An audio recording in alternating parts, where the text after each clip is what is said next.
Everyone, I am Anjali Gupta, Assistant Professor in RK College of Pharmacy, Prayagraj. So dear students, आज के इस lecture में हम discuss करेंगे about psychiatric disorder. Psychiatric disorder को हम मेंटल डिसऑर्डर भी कह सकते हैं, बिकॉज ये जो भी जितनी आपकी डिजीज है साइकेट्रिक से रिगार्डिंग, ये सब आपके मेंटल डिसऑर्डर्स के अंतर्गत आती हैं.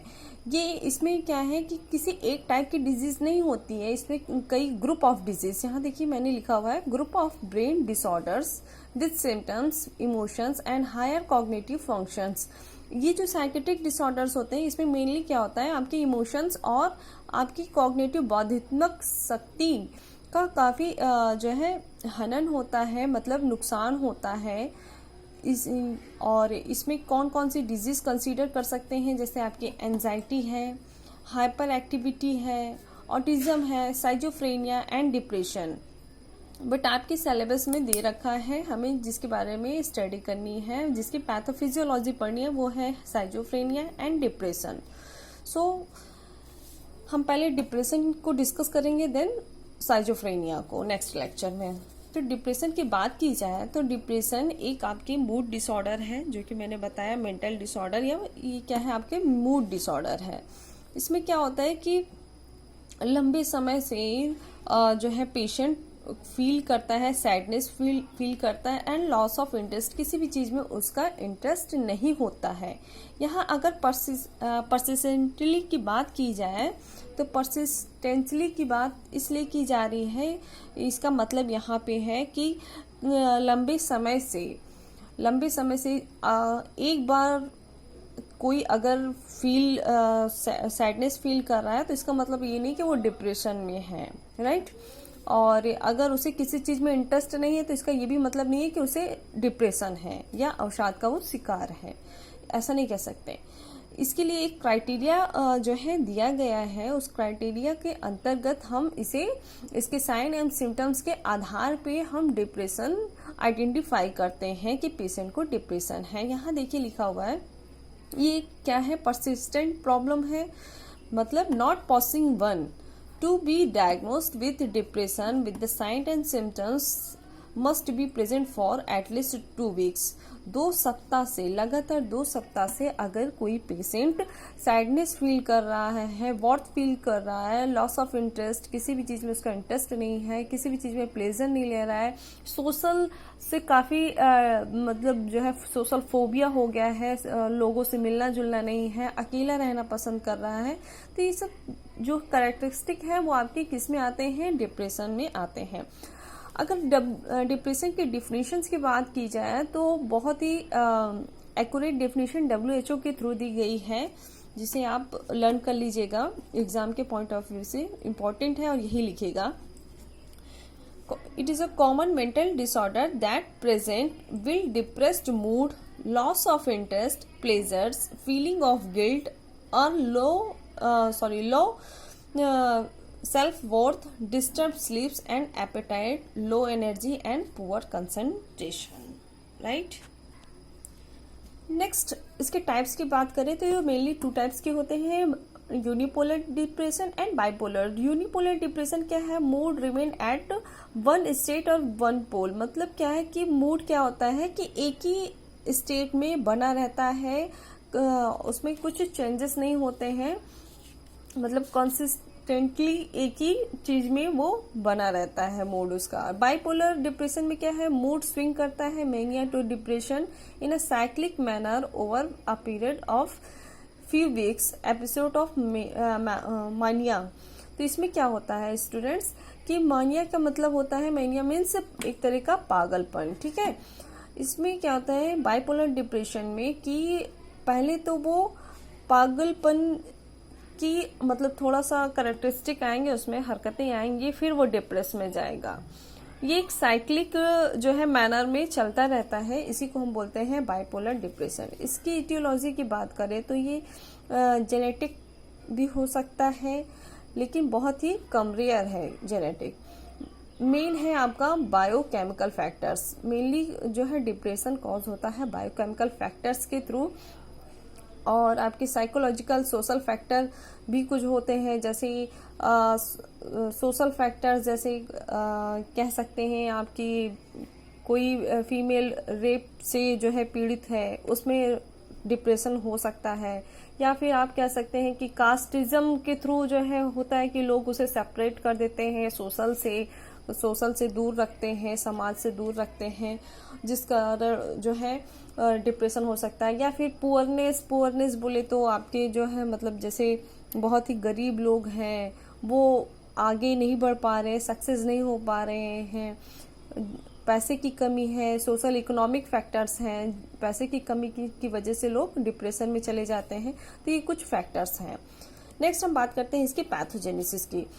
पैथोजेनेसिस की बात करें तो इसमें दो तरह की हम पैथोजेनेसिस पढ़ेंगे, जो कि दोनों इंपॉर्टेंट हैं, आप एग्जाम में दोनों लिखेगा। मोनोअमाइन हाइपोथेसिस, जो कि इसे दिया गया था 1965 में बाय द सिल्क्राउट के थ्रू 1965 में ये हाइपोथेसिस दी गई है। इस हाइपोथेसिस के अकॉर्डिंग क्या है कि जब आपके मोनोमिनर्जिक न्यूरॉन्स में डिफिशियंसी हो जाती है आपकी किसकी 5ST mean serotonin, dopamine, noradrenaline, then depression cause करता है। मैंने लिखा हुआ है deficiency of monoamine neurotransmitter 5ST, dopamine and noradrenaline cause the depression, right. आपको पहले भी बताया था कि कैसे जो है किसी न्यूरॉन्स में कैसे सिंथेसिस होती है, कैसे स्टोर होता है। पहले आप इसे देख लेते हैं, फिर डायग्राम पे आते हैं। सिंथेसिस ऑफ न्यूरोट्रांसमीटर या मोनोअमाइंस। न्यूरोट्रांसमीटर आपके क्या होते हैं? मोनोअमाइंस होते हैं। उसकी पहले सिंथेसिस होगी। सिंथेसिस कैसे होगी? आपके जो भी फूड के थ्रू आपके अमाइनो एसिड्स आते हैं, वो फिर सिंथेसिस करते हैं आपके मोनोअमाइंस का, न्यूरोट्रांसमीटर का फॉर्मेशन करते हैं। फिर स्टोरेज ऑफ मोनोअमाइंस, फिर क्या होता है? स्टोरेज होता है। किसमें स्टोरेज होता है? आपको पता है वेसिकल्स में, छोटे छोटे वेसिकल्स होते हैं। वेसिकल्स में क्या फिल होते हैं? आपके न्यूरोट्रांसमीटर फिल्स होते हैं। यहाँ पे अगर बात कर रहे हैं तो यहाँ पे सेरोटोनिन, डोपामाइन एंड नॉरएड्रेनालिन यहाँ पे न्यूरोट्रांसमीटर फिल्स होंगे। देन है अगर इसकी जो आपके प्री सिनेप्टिक से पोस्ट सिनेप्टिक की तरफ आता है, आपके न्यूरोट्रांसमीटर रिलीज होते हैं with the help of calcium. तब क्या होता है कि अगर लेस अमाउंट में आपके मोनोअमाइंस रिलीज होंगे तो ये सफिशिएंट अमाउंट में आपके साइट ऑफ टर्मिनेशन एक्शन मतलब पोस्ट सिनेप्टिक मेम्ब्रेन तक नहीं पहुंच पाएंगे, जिसकी वजह से सिग्नल रिसेप्टर कॉम्प्लेक्स नहीं होगा, नहीं बनेगा और कमी हो जाएगी। फर्दर प्री सिनेप्टिक से पोस्ट सिनेप्टिक तक मोनोअमाइंस नहीं पहुंच पाएंगे, जिसकी वजह से डिप्रेशन कॉज करेगा। यहाँ पे एक चीज एडिशनल मैंने लिख रखी है कि स्टोरेज ऑफ मोनोअमाइन में अगर रिजरपाइन रावोल्फिया सर्पेंटाइना से जो कि रिलीज होता है, अगर रिजरपाइन का कंजप्शन हो जाए या रिजरपाइन का इंजेक्शन लगा दिया जाए या किसी भी तरीके से रिजरपाइन या लेड टॉक्सिसिटी हो जाती है, तो ये क्या करता है कि आपके वेसिकल्स पे डिप्लीशन कॉज करता है, डिपोजिट हो जाता है, डिप्लीशन कॉज करता है। और जब कैल्शियम आता है इसको रिलीज करने के लिए, तो ये फर्दर रिलीज नहीं करने देता, जिसकी वजह से इसका मोनोअमाइन न्यूरोट्रांसमीटर का अमाउंट कम हो जाता है, इसका रिलीजन कम हो जाता है। आप इस स्ट्रक्चर में समझ सकते हैं कि ये आपका क्या है, प्री सिनेप्टिक नोब है, ये पोस्ट सिनेप्टिक न्यूरॉन है। यहाँ पे क्या है, अमाइनो एसिड प्रिकर्सर है, देन एंजाइम्स, और फिर एंजाइम्स की प्रेजेंस में न्यूरोट्रांसमीटर्स बनेंगे। न्यूरोट्रांसमीटर्स आपके किसमें? वेसिकल्स में फिल होंगे, है ना, स्टोरेज होगा, वेसिकल्स में इसका स्टोरेज होता है। फिर ये कैल्शियम के प्रेजेंस में ये रिलीज होते हैं। रिलीज होने के बाद ये यहाँ पे आपके ऑटो रिसेप्टर्स, जी प्रोटीन कपल रिसेप्टर्स होते हैं, जिससे क्या होता है कि आपके ये फर्दर काम करते हैं, जीन एक्सप्रेशन का वर्क करते हैं। लेकिन अगर यहाँ पे आप यहाँ देखिए माओ लिखा हुआ है, ये मोनोअमाइन ऑक्सीडेज एंजाइम है। जब एक्सेसिव अमाउंट में आपके न्यूरोट्रांसमीटर बनने लगते हैं, तो एक्सेसिव अमाउंट में जब न्यूरोट्रांसमीटर बनते हैं तो ये हार्मफुल भी हो सकते हैं, तो इसको क्या ऑक्सीडाइज कर देता है, कौन? Monoamine oxidase. ऑक्सीडेज क्या है? आपका एंजाइम है जो कि ऑक्सीडाइज कर देता है क्या? आपके न्यूरोट्रांसमीटर्स को। तो एक सफिशिएंट अमाउंट में आपका न्यूरोट्रांसमीटर रिलीज होता है। लेकिन डिप्रेशन के केस में अगर ये ऑक्सीडाइज भी कर रहा है और आपका रिलीज भी कम हो रहा है, तो जिसकी वजह से आपका क्या हो जाएगा, जितने भी आपके डोपामाइन न्यूरोट्रांसमीटर्स हैं आपके, और आपके नॉरएड्रेनालिन है और सेरोटोनिन है, उसका अमाउंट तो पहले ही कम रिलीज हो रहा है और ऊपर से ये ऑक्सीडाइज कर दे रहा है, इसका क्या मेटाबोलाइज कर दे रहा है, ऑक्सीडाइज कर दे रहा है, जिसकी वजह से ये पोस्टसिनेप्टिक मेम्ब्रेन तक नहीं पहुंच पा रही और डिप्रेशन कॉज कर दे रहा है। नेक्स्ट हाइपोथेसिस की बात करें तो अगर जो है आपके सेरोटोनिन, डोपामाइन और नॉरएड्रेनालिन का लेवल कम हो जा रहा है, उसका अमाउंट कम है, तो क्या होगा, आपका सीआरएफ जो कॉर्टिकोट्रोपिन रिलीजिंग फैक्टर है वो कम बनेगा। और जो सीआरएफ है जिसका कि काम क्या है, आपके ब्रेन डेरिवेटिव्स न्यूट्रोफिक फैक्टर को रिलीज करना, उसके जीन को एक्सप्रेस करना, ये बीडीएनएफ को भी कम बनाएगा। क्या है आपके बीडीएनएफ, क्या है, ब्रेन डेराइव्ड न्यूट्रोफिक फैक्टर्स। जब ये कम बनेगा तो आपका क्या होगा, मोनोअमाइन न्यूरोनल एट्रोफी होगी, जिससे क्या होगा, हिप्पोकैम्पल एट्रोफी होगी और डिप्रेशन कॉज करेगा। अब इसे मैं समझाने की कोशिश करती हूँ कि जो बीडीएनएफ है इसका फंक्शन क्या है। Promote the growth and development of immature monoaminergic neurons. जो आपके मोनोमिनर्जिक न्यूरॉन्स हैं उसके क्या है, डेवलपमेंट और उसके ग्रोथ के लिए रिस्पॉन्सिबल होता है बीडीएनएफ। और ये क्या करता है, इनहेंस करता है survival and function of adult neuron के सर्वाइवल और इसके फंक्शन के लिए, ये इसके फंक्शन की एक्टिविटी को ये इनहेंस करता है। बट अगर बीडीएनएफ कम बनेगा तो फिर ये क्या होगा, ये न्यूरॉन क्या होगा, श्रिंक कर जाएगा तो इसका ग्रोथ नहीं होगी तो ये श्रिंक कर जाएगा, तो ये आपकी क्या होगी, एट्रोफिक कंडीशन होगी। और जहां पे ये मोनोमिनर्जिक न्यूरॉन्स हैं आपके हिप्पोकैम्पस में जहां पाए जाएंगे, वहां पे क्या होगा, आपका एट्रोफी की कंडीशन आ जाएगी। अब नेक्स्ट बात करते हैं सीआरएफ की। सीआरएफ मैंने आपको बताया कि regulator of BDNF gene expression. और हिप्पोकैम्पस आपका क्या होता है,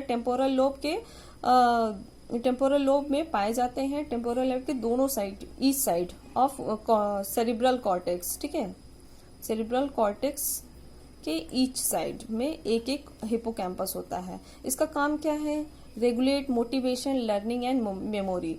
जब आपके हिप्पोकैम्पस एरिया ही, हिप्पोकैम्पस का न्यूरॉन ही श्रिंक कर जाएगा, जिसमें एट्रोफी की कंडीशन हो जाएगी, हिप्पोकैम्पस एट्रोफी हो जाएगा, तो क्या होगा, जितने भी मोटिवेशन, लर्निंग या मेमोरी के एक्टिविटी है वो नहीं होगी, जिसकी वजह से डिप्रेशन हो जाएगा। नेक्स्ट अगर हम मोनोअमाइंस की बात करें, जिसकी मैंने स्पेसिफाई किया है, सेरोटोनिन, डोपामाइन, नॉरएड्रेनालिन। तो सेरोटोनिन का फंक्शन क्या है, ये रेगुलेट करता है मूड एंड सोशल बिहेवियर को, एपेटाइट एंड डाइजेशन के लिए रिस्पॉन्सिबल होता है, sleep and memory and sexual desire के लिए ये आपके सेरोटोनिन रिस्पॉन्सिबल होते हैं। डोपामाइन की बात करें तो डोपामाइन किसके लिए रिस्पॉन्सिबल होता है, फील हैप्पी, ये हैप्पी फील कराता है, आपको प्लेजर फील कराता है, रिवॉर्ड्स एंड मूवमेंट के लिए। नॉरएड्रेनालिन की बात करें तो यह एबिलिटी टू कंसंट्रेशन के लिए रिस्पॉन्सिबल होता है, इंक्रीज अलर्टनेस के लिए, मतलब ये अलर्टनेस बढ़ाता है, speed reaction times and arousals means awake from sleep to excite, sleep की कंडीशन से एक्साइट कंडीशन के लाने को एरोसल कहते हैं, जो कि नॉरएड्रेनालिन का काम होता है। जब इन तीनों मोनोअमाइंस की डिफिशियंसी हो जाएगी बॉडी में, तो क्या होगा, डिप्रेशन कॉज होगा। तो ये ऑल ओवर आपकी पैथोजेनेसिस थी। नेक्स्ट साइन एंड सिम्टम्स की बात करें तो साइन एंड सिम्टम्स है sadness and low mood. Sadness और लो मूड रहेगा, lack of interest and pleasure in all activities, सभी एक्टिविटीज में इंटरेस्ट और प्लेजर्स नहीं रहेगा, इंसोम्निया मतलब नींद नहीं आएगी डिप्रेशन की वजह से, due to depression, sadness and thoughts, sadness thoughts मतलब दुखी विचार आएंगे, थॉट्स जो है काफी सैडनेसफुल होंगे, रिड्यूस सेक्सुअल एक्टिविटी भी, आपकी सेक्सुअल एक्टिविटी भी काफी रिड्यूस रहेगी डिप्रेशन के कारण। कॉम्प्लिकेशंस क्या क्या है आपके, ओबिसिटी कभी कभी क्या होता है कि वेट इंक्रीज कर जाता है, जिसकी वजह से ओबिसिटी कॉज होगा, और इसी ओबिसिटी की वजह से हार्ट डिजीज या फिर डायबिटीज होने के चांसेस होते हैं। पैनिक या फिजिकल इलनेस भी हो सकते हैं, पेशेंट पैनिक या फिर फिजिकल कुछ इलनेस हो सकती है, वो वायलेंट भी हो सकता है। अल्कोहल या ड्रग एडिक्शन हो सकता है, ड्यू टू डिप्रेशन अल्कोहल या ड्रग एडिक्टेड भी पेशेंट हो सकता है। एंजाइटी या पैनिक डिसऑर्डर्स हो सकते हैं आपके। और सोशल फोबिया मतलब सामाजिकता से काफी दूर रहेंगे। सोशल फोबिया लोगों भीड़ से दूर रहेंगे, लोगों के पास नहीं जाएंगे। सेल्फ म्यूटिलेशंस मतलब खुद को काटने की या फिर खुद को चोट पहुंचाने की जो है टेंडेंसी बढ़ जाती है। सुसाइड की टेंडेंसी बढ़ जाएगी, जो कि प्रमोट करती है डेथ को। Thank you everyone.